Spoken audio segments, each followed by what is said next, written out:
कहीं भी चले जाओ, किसी भी चीज़ को देख लो, कितनी महंगाई है। किसी भी चीज़ को देखो, आप कहीं चले जाओ गली गली में, रोड इन्होंने वास्ते सही करी है, सिर्फ रोड के कह सकते हो। किसी काम में ये बताइए कहाँ, जगह जगह पे हर 2 किलोमीटर 3 किलोमीटर पर टोल टैक्स लगा दिए इन्होंने। आज इतनी महंगाई है कि भाई साहब कम से कम 3999 का जीन्स पहन रहे हैं और बात टमाटर की कर रहे हैं और बात कर रहे हैं 1 सेकंड आलू की और बात कर रहे हैं मेरे घर की। अपने घर की तो बोलो भाई साहब कि आपने टी शर्ट पहन रखी है 2000 रुपए की और जीन्स पहन रखी है 4000 रुपए की, तो महंगाई कहाँ बढ़ रही है गुरु। हाँ, एक देश एक कानून आने के बाद सबसे बड़ा जो सत्यानाश होने वाला है वो भैया हम मुता निकाह नहीं कर सकेंगे। हम 60 साल की उम्र में जाके 18 साल की लड़की से शादी करके 60 साल दोबारा पेंशन लेने की योजना बना लेते, वो नहीं कर। कितने नुकसान होने वाले भैया, कितने नुकसान गिनाऊं आपको। जैसे जैसे जो 9 साल में मोदी जी ने 9 साल का पूछो इतिहास, 9 साल में मोदी ने क्या करा, हमारा सत्यानाश कर दिया। हम 500 हमें पीओके का रहने वाला हूँ, कश्मीर में 500 रुपये मिलते हैं पत्थर मारने के, अब सामने गोली मार दिया 500 रुपये हमारे मर गए, अब 500 रुपये नहीं मिल रहे हमें। भाई साहब क्या नाम हुआ आपका? दिलसाद है मेरा नाम। दिलसाद जी, क्या लग रहा है यूनिफॉर्म सिविल कोड को लेके आने की तैयारी है, क्या मुस्लिम समुदाय इसके समर्थन में है? देखिए, मुस्लिम समाज है, कुछ परसेंट है, फुल सपोर्ट नहीं है। हाँ जी। ऐसा क्यों कि फुल सपोर्ट नहीं है? एक देश एक कानून की बात कर रही सरकार, इसमें क्या बुराई है? देखो, अभी सरकार तो इस बार पहले चेंज हो जाएगी, जब उसके बाद देखा जाएगा जो भी कुछ होगा। सरकार चेंज होनी चाहिए इस बार। क्या लगता है आपको, सरकार अगर चेंज हो रही है तो प्रधानमंत्री का दावेदार कौन है? प्रधानमंत्री के दावेदार तो देखो हमारे यहाँ तो इस टाइम जो हमारे रहेंगे तो राहुल गांधी, जहाँ तक उम्मीद है पक्का। राहुल गांधी की सदस्यता खत्म हो चुकी है। नहीं नहीं नहीं, ऐसा है, देखो दिक्कत कुछ नहीं है। और वो जहाँ तक है उम्मीद, देखो आप कहीं भी चले जाओ, किसी भी चीज़ को देख लो, कितनी महंगाई है। किसी भी चीज़ को देखो, आप कहीं चले जाओ गली गली में, रोड इन्होंने वास्ते सही करी है, सिर्फ रोड के कह सकते हो। किसी काम में ये बताइए कहाँ, जगह जगह पे हर 2 किलोमीटर 3 किलोमीटर पर टोल टैक्स लगा दिए इन्होंने। ये बाइक करे टोल टैक्स लगा दी। पहले आप ये देखिए, इतने हाईवे, इतने राजमार्ग थे, चाइना के बॉर्डर पे भी स्पेशल हाईवे बनाया गया है। जहाँ तक अगर हमारे ऊपर चाइना अटैक करेगा तो हमारे भारतीय टैंक जाने के लिए कुछ जहाँ दिनों में पहुँचते थे, आज वहाँ घंटों में पहुँचेंगे। क्या बात करते हैं आप? मैं ये कहते हैं कि टोल ये बताइए, कोई सरकार अपने जेब से थोड़ी वो करती है, हमारे ऊपर ही खर्च करती है, हमसे लेती है। क्या करें? भाई साहब ने महंगाई की बात करी, ठीक है, चलो महंगाई की जो दर है अगर आप उसका आंकड़ा निकालेंगे तो वो कांग्रेस में 17 साल से था। दूसरा, एक आज से 8 साल पहले अगर आपको अपना बिजनेस करना है और टिन नंबर लेना है तो उसके लिए 1 लाख रुपए जमा कराने पड़ते थे और एक गारंटर लाना पड़ता था। अगर आज के समय पर आपको अपना बिजनेस करना है तो 0 पैसे जमा कीजिए, अपना जीएसटी नंबर लीजिए, अपना काम शुरू कीजिए। 8 साल पहले मैं नौकरी करता था और जब मैं जीएसटी नंबर लेने गया तो सबने कहा कि भैया 1 लाख रुपए जमा करो। तब अब मैं अपना काम करता हूँ, मेरी फीस है 100 रुपए। 100 रुपए कर करके मैंने 3 महीने में 1 लाख रुपए का फोन खरीद लिया। तो महंगाई कहाँ पर, जरा बताना। मेहनत करके खाओ, मेहनत करके करो। अगर तुम किसी भी गवर्नमेंट पे डिपेंड होगे तुम्हारा कभी भी भला नहीं होने वाला और मेहनत खुद करनी पड़ेगी। ये भाई साहब जो कह रहे हैं महंगाई वाकई बढ़ गई है, महंगाई मैं इनके साथ हूँ, नहीं आपके साथ समर्थन करता हूँ। और महंगाई कैसे बढ़ी है आप देखिए कि 2 साल पहले 12 रुपए किलो टमाटर था, अब 2 साल पहले भाई साहब की सैलरी भी हो गई 40,000, अब 80,000 कमा रहे हैं, तो बढ़ गई ना महंगाई। देखो ना कितनी महंगाई बढ़ गई। महंगाई बढ़ी नहीं बढ़ी? तनख्वाह तो उतनी ही है, तनख्वाह कहाँ बढ़ेगी? तनख्वाह उतनी है लेकिन महंगाई। कौन सी दुनिया में जी रहे हो भाई साहब, कौन सी दुनिया में जी रहे हो, कौन सी दुनिया में जी रहे हो? आज की डेट में लेबर का बंदा भी दहाड़ी मांगता है 500 रुपए। कहाँ जी रहे हो गुरु? लेबर के बंद, एक मिनट, आप अपने घर में एलपीजी का सिलेंडर कितना खरीद रहे थे? आज से ज़्यादा नहीं, 8 साल पहले। पीछे बैठ जाओ। एक सेकंड, इन्होंने सही बात की। मैंने जैसे ही मेरे पास सब्सिडी का ऑफर आया छोड़ने का, सबसे पहले सब्सिडी छोड़ी मैंने। छोड़ दीजिए, मैं कितने खरीद रहा हूँ, मैं देश के लिए कंट्रीब्यूट कर रहा हूँ। मैंने सब्सिडी छोड़ी और देश के लिए कंट्रीब्यूट कर रहा हूँ। जैसे आप बात कर रहे हैं, करोड़ों लोग हैं। मैं जवाब दूंगा। जैसे आप कह रहे हैं कि 2 साल पहले कब, आपका सवाल क्या था? सुनो, आपकी पोजीशन है छोड़ने की, कितने परसेंट है? छोड़ने वाले कितने परसेंट है? सिलेंडर वाले कितने परसेंट है? और जो जिनके पास है ही नहीं वो कहाँ से छोड़ेंगे? उन्हें खाने को तो है नहीं। मिल रही है। मैं आपका सवाल लेना चाहूंगा। आप क्या सवाल अभी कर रहे थे? मैं ये कह रहा था महंगाई के बारे में, सिलेंडर के बारे में आप कुछ पूछ रहे थे? सिलेंडर के बारे में मैंने ये कहा था कि बैग चाहिए, आप 5-7 साल पहले बैग जाइए और आज का रेट देखिए और पिछला रेट उठा के देखिए।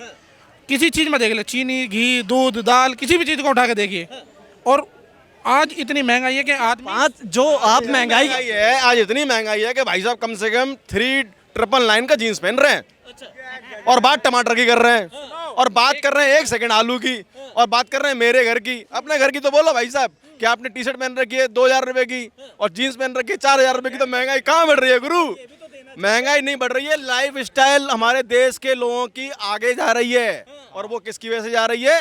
सिर्फ एक ही आदमी की वजह से, नरेंद्र दामोदर दास मोदी। क्या लगता है आपको, जनसंख्या का प्रभाव पड़ रहा है, महंगाई में नहीं पड़ रहा है? महंगाई में तो जनसंख्या से पड़ रहा है, लेकिन ये है बात आपकी। चाइना को भी पीछे छोड़ दिया हमारे देश ने। नहीं नहीं, वो तो इस पे तो होना चाहिए, कुछ ना कुछ रोकथाम होनी चाहिए। कैसे महंगाई कैसे कम होगी भाई साहब? महंगाई होगी कम, कुछ हमारे अपने मैं बताऊंगा। अब सिर्फ महंगाई पे छोड़ो ना, जनसंख्या पे लगाओ जोर जितना लगाना है। हाँ, और क्या, उस सब काम छोड़ो, जनसंख्या अगर बढ़ रही है उस पे लगाओ जोर।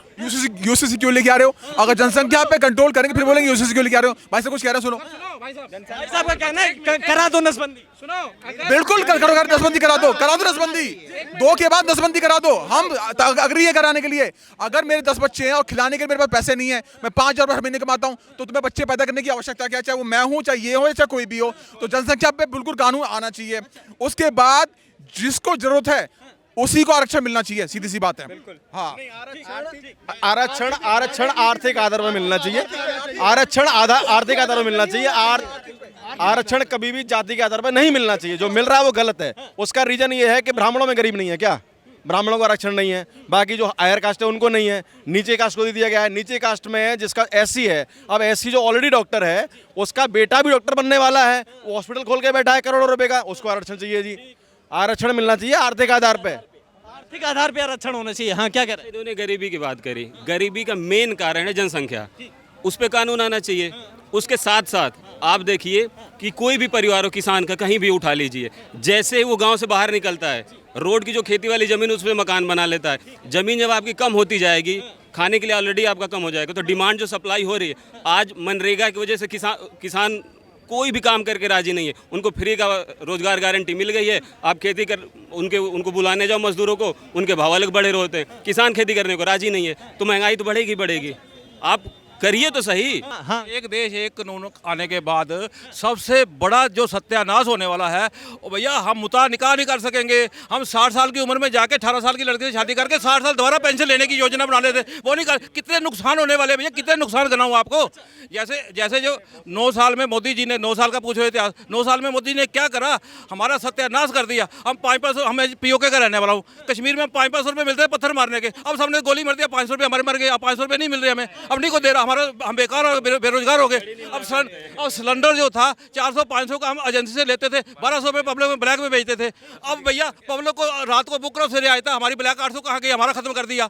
अब सड़क हम बनाते नहीं थे, बिल पास करा के ले जाते थे। अब हमें सड़क बनानी पड़ी, नॉर्मल प्रॉफिट में काम कर। हमारे रोजगार कहाँ गए भैया? हम तो बेकार हो गए। हमें तो बेकार, हमें तो भैया हम तो भ्रष्टाचारी हैं, भैया। हम तो बेकार, अपने वो कहेंगे हम तो बेकार हो ही गए हैं। जो काम धंधे वाले पढ़े लिखे जो काबिल है, जिनमें हाथ में हुनर है, वो तो काम कर रहे हैं। हमारे जैसे जिनके हाथ में हुनर ही नहीं है, हमने भ्रष्टाचार से जिंदगी जी है, तो अब हम क्या करें? हमारा भी तो सोचे मोदी जी, हमें तो भ्रष्टाचार ही कराना है। हमें तो हमारे लिए छूट दे दें। अब 1962 की लड़ाई में मेरे एक रिश्तेदार कर्नल रिटायर हुए हैं, वो जब गए वहाँ पे उनको नक्शे दिए गए, ये रोड है, इसी रोड पे वहाँ पे पहुँचोगे आप बॉर्डर पे, चाइना के बॉर्डर पे।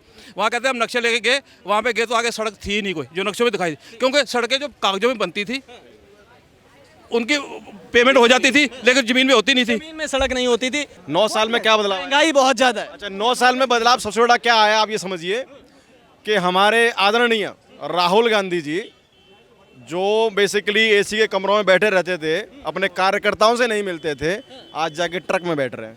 ये बदलाव है, ये बदलाव है गुरु, ये बदलाव है। तो जिस कश्मीर में तिरंगा उठाना बहुत बड़ा आतंकवाद माना जाता था और वही मौत कर दी जाती थी, आज वहाँ से जम्मू कश्मीर के श्रीनगर से लाल चौक से बाबा खाटू श्याम राजस्थान के लिए यात्रा निकलते हैं और राहुल गांधी जी शांतिपूर्वक कश्मीर, कन्याकुमारी से कश्मीर की यात्रा भी कर सकते हैं। ये बदलाव बहुत बड़ा जरूरी। भारत जोड़ो यात्रा करते हैं तभी तो सर जीते वो। भारत जोड़ो यात्रा से जीते। तो क्या लगता है हाँ, क्या लगता है जिस तरह से भारत जोड़ो यात्रा राहुल गांधी ने करी है, 2024 के चुनाव में भी इसका कोई फायदा देखने को मिले? फर्क पड़ेगी सर जी, बहुत ज्यादा फर्क पड़ेगी। कांग्रेस के शासन का मैं आपसे काम पूछ लूं, क्या कांग्रेस ने ऐसे काम किए जो कांग्रेस को फिर से सत्ता में आना चाहिए? काम की तभी तो 47 ईयर्स तक रहा, 47 साल तभी तो रहा सर। काम किया तभी तो। काम क्या है सर? राहुल गांधी मोदी जी कहते हैं कि 60 साल कोई काम नहीं किया, तभी जनता ने हमें मौका दिया। नहीं सर, एक बार सभी को ट्राई किया जाता है, काम तो किया है। काम नहीं किया तो आज के डेट में देखिए 70 साल ट्राई कर लिया, 70 साल में कुछ नहीं कर पाए भाई साहब। कहाँ हो आप? क्या क्या किया? एक पीएम के बारे में बता दीजिए कांग्रेस के ने कुछ काम किया? कुछ भी काम नहीं किया। नेहरू जी ने आशिकी करी है, ठीक है, इंदिरा जी ने बस ताज पे जाके बैठ गई हैं, और राजीव गांधी जिन्हें प्लेन उड़ाने के अलावा कुछ नहीं आता था और भड़काने के अलावा कुछ नहीं आता था, उन्होंने कुछ नहीं किया। और रही बात अब ये पप्पू गांधी की, तो ये पप्पू गांधी बस बैंकॉक घूम के आते हैं, इनके इसके अलावा कुछ नहीं है। और बोलने को जब आता है, और जब बोलने को आता है तो आटे को लीटर में बदल देते हैं। समझते हैं? समझ में आई ना? तो 70 साल में कुछ भी डेवलपमेंट नहीं किया। क्या? अरे आओ ना। अच्छा, अभी बात चल रही है पसमानदा मुसलमान को लेकर, नहीं, इनसे सवाल है मेरा, पसमानदा मुसलमान को लेकर प्रधानमंत्री मोदी ने भोपाल में, अरे नहीं, बिरादरी की बात नहीं कर रहा मैं, मोदी नहीं, जात बिरादरी कोई बात नहीं भाई। मोदी साहब के लिए ये बोला जाता है कि मुसलमानों के लिए वो कुछ नहीं करते। इसमें मेरा आपसे सवाल है, अभी जो बात कर रहे हैं कि मैंने सबके लिए किया, तो आपने उनको क्या रिटर्न किया?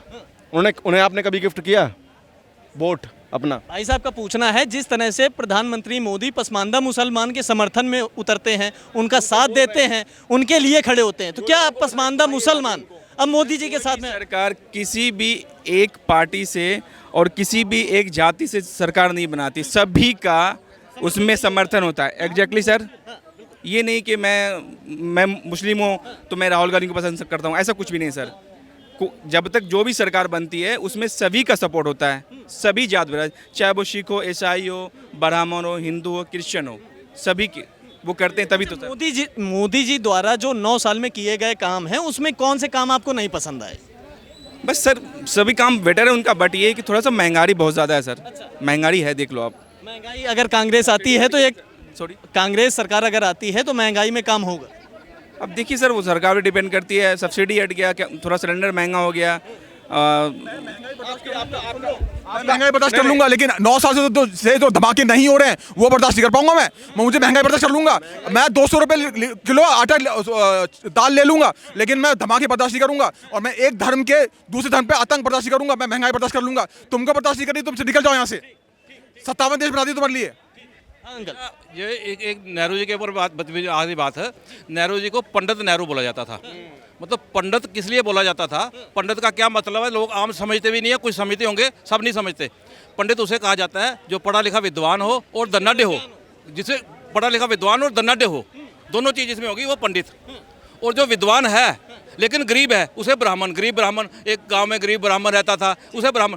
तो ये पंडित जो था, ये पदवी थी उनको, पढ़े लिखे थे और धनाढ्य थे। वो कई एक्चुअल जो पारिवारिक ब्राह्मण नहीं थे, वो पारिवारिक तो उनका जो हिस्ट्री है मोतीलाल के पीछे की, वो मुसलमानों से है। वो तो वो इस्लाम उनके वंशज हैं। वो तो ऐसी जो उनके बारे में गलत धारणा है। दूसरी बात वो कहते हैं कि जब कश्मीर के रहने वाले हैं, इलाहाबाद में घेरा हुआ था जगह उन्होंने, जिसको आनंद भवन बोला जाता है। वहाँ तो उनका इतना बड़ा स्मारक बना दिया।